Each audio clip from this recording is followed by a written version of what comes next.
My name is Anna, and at 26, I'm a driven career woman. Currently, I share a home with my husband, Tom. Lately, I've been contemplating starting a family soon, but Tom believes we should first focus on building a house and settling down before considering children. Therefore, we're diligently saving money for our future home. Despite my desire to start a family promptly, Tom remains adamant about his stance. Whenever I broach the topic of children, he reiterates the need to establish our home first. It's disheartening how he disregards my perspective. I resign myself to the idea that I must work harder to contribute to our savings. Tom and I have been married for a year now, and I've noticed a pattern in our relationship. He rarely considers my opinions, a trait that persisted from our dating days. Initially, I admired his strong conviction, but in marriage, mutual respect's viewpoints are essential. I fear our marriage is faltering, especially with the influence of his parents who live just a short drive away. Tom frequently visits his parents, citing reasons like cutting down on expenses.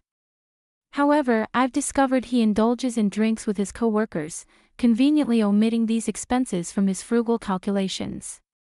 It's perplexing how stringent he is with me about saving, yet being lenient with himself.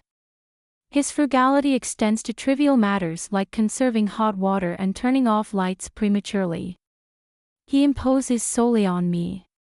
If only he extended the same standards to himself, perhaps our relationship wouldn't feel so one-sided.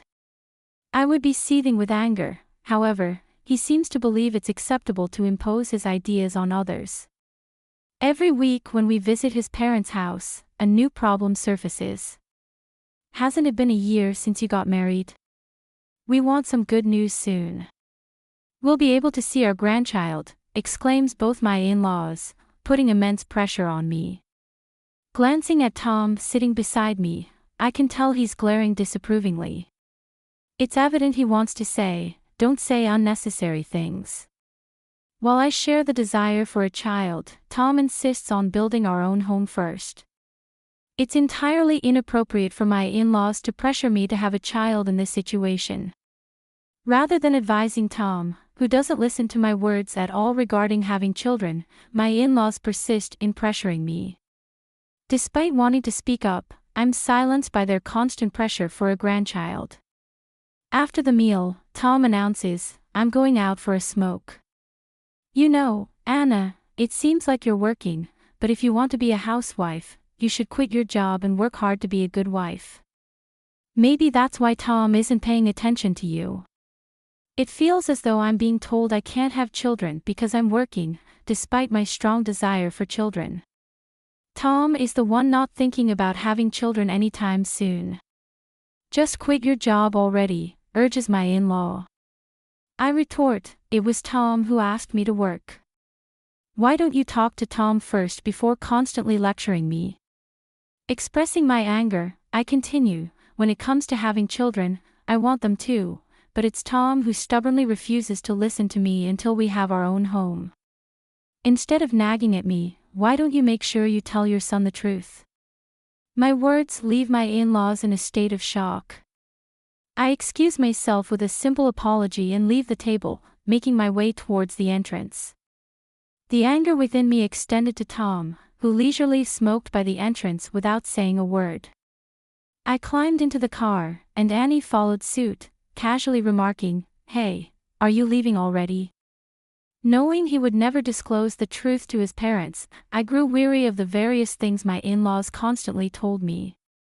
I declared that I wouldn't be visiting my in-laws' house anymore, and Tom widened his eyes in surprise.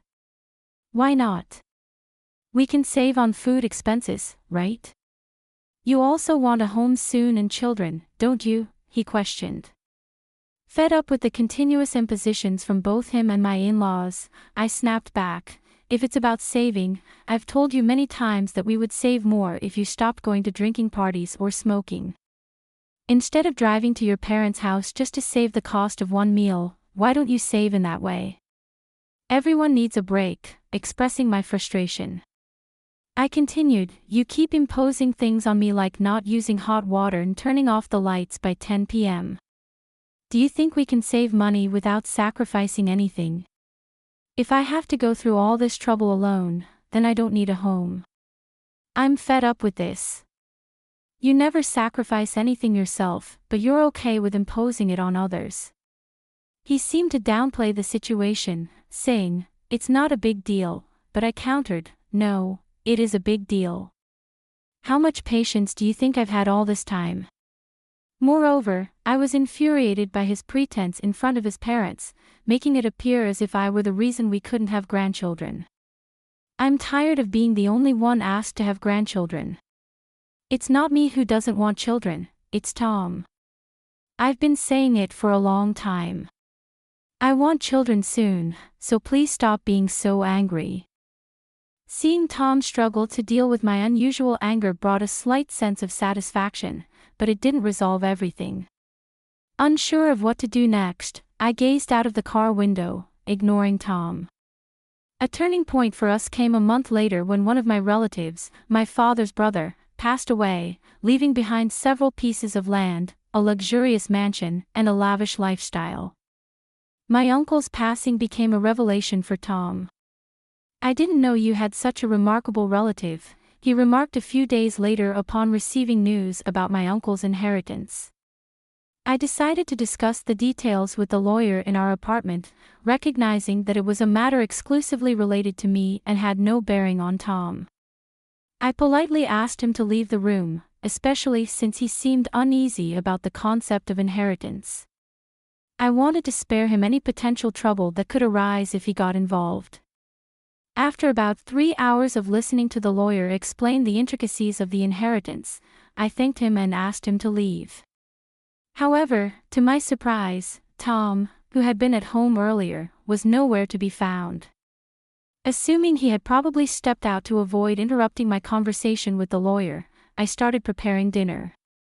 Little did I know, 3 months later, Tom approached me, expressing, "There's something I want to show you," and took me for a drive. Excitement welled up as we entered a residential area, but my confusion grew when the car parked in front of a certain house. Tom then pressed the intercom, and my in-laws emerged from inside.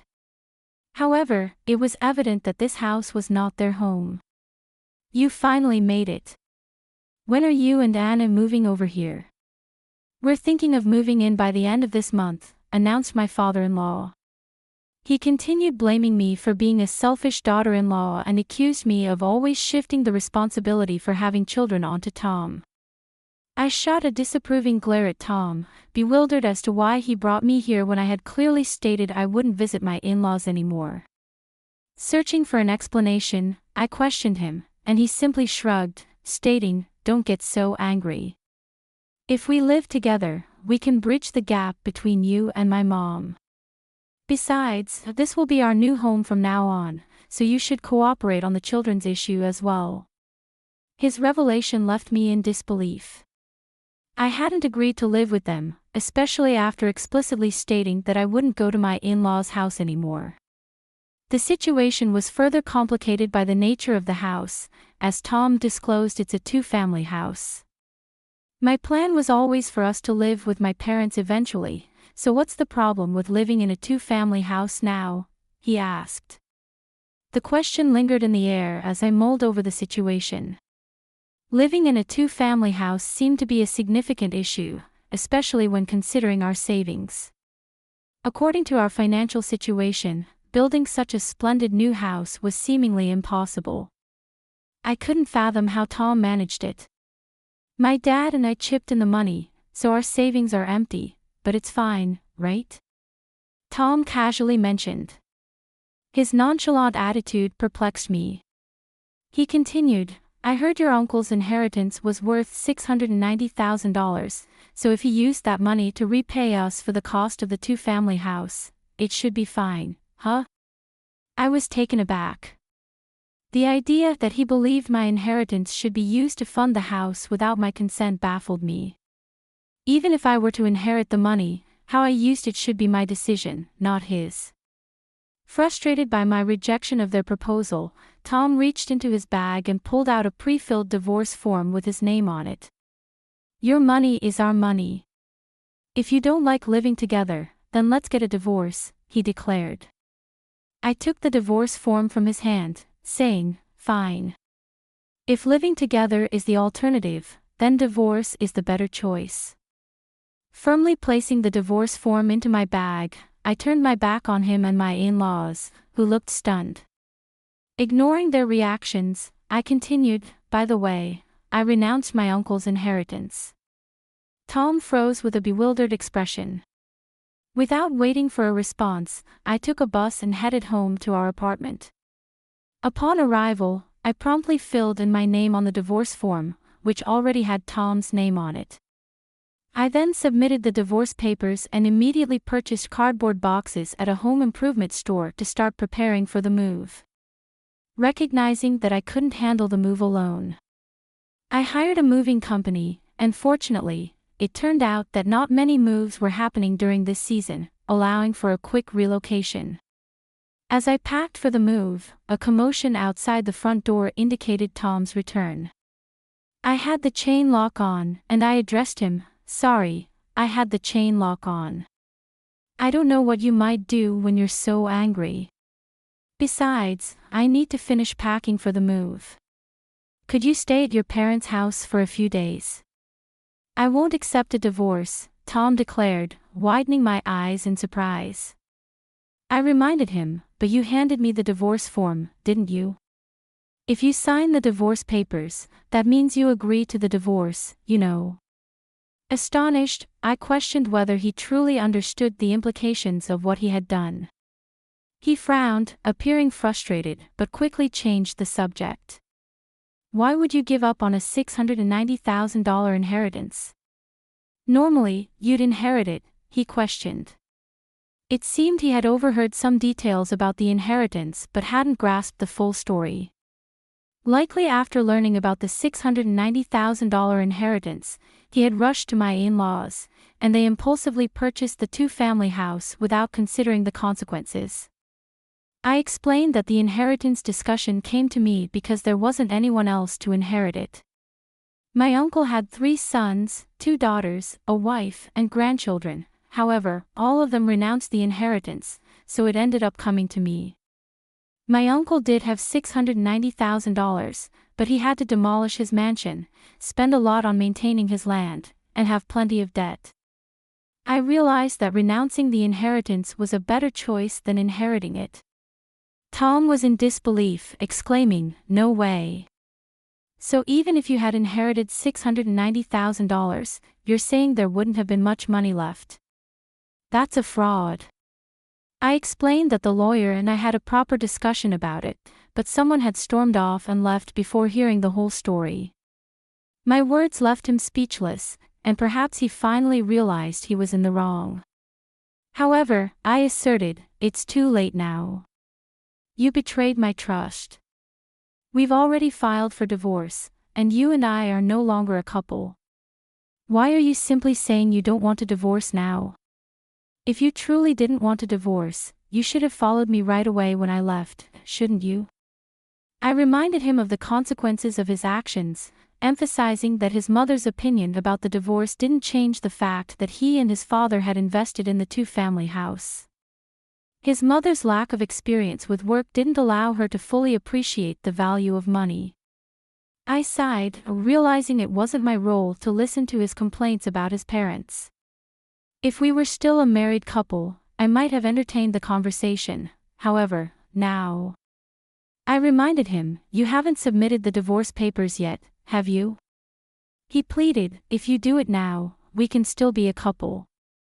Please, let's live together in that two-family house." "I'd already submitted the divorce papers, so it's pointless now," I replied. His expression slumped in front of the apartment door, appearing bewildered and lost. While I believed he brought this upon himself, I couldn't let him linger outside forever. Briefly considering sending him away, I realized I had no time to waste, so I continued with my preparations for the move. After a while, he was gone, and I proceeded with the move. I informed my workplace about the divorce, especially since my boss had acted as our mediator. Feeling obligated to apologize for the divorce, I also shared the news with my coworkers who had been invited to our wedding. During a lunch break unexpectedly, he burst into my department in front of my coworkers, claiming, "It's absurd that you're talking about the divorce. I wish you hadn't mentioned it," disclosing the situation in his department. Assuming I had inherited an estate and suggested buying a two-family house, when faced with the choice between divorce or living together, I chose divorce. Consequently, he found himself being avoided by everyone. I even received sympathy from colleagues. Eventually, he quit his job. During this time, a male colleague confessed to me, saying, "I've liked you for a long time. I hope to build a home where we can communicate as a couple and work things out together." Thanks for watching. How did you find the story? Let me know in the comments below. Remember to like this video and subscribe to our channel for more awesome stories like this. Your feedback and support mean a lot.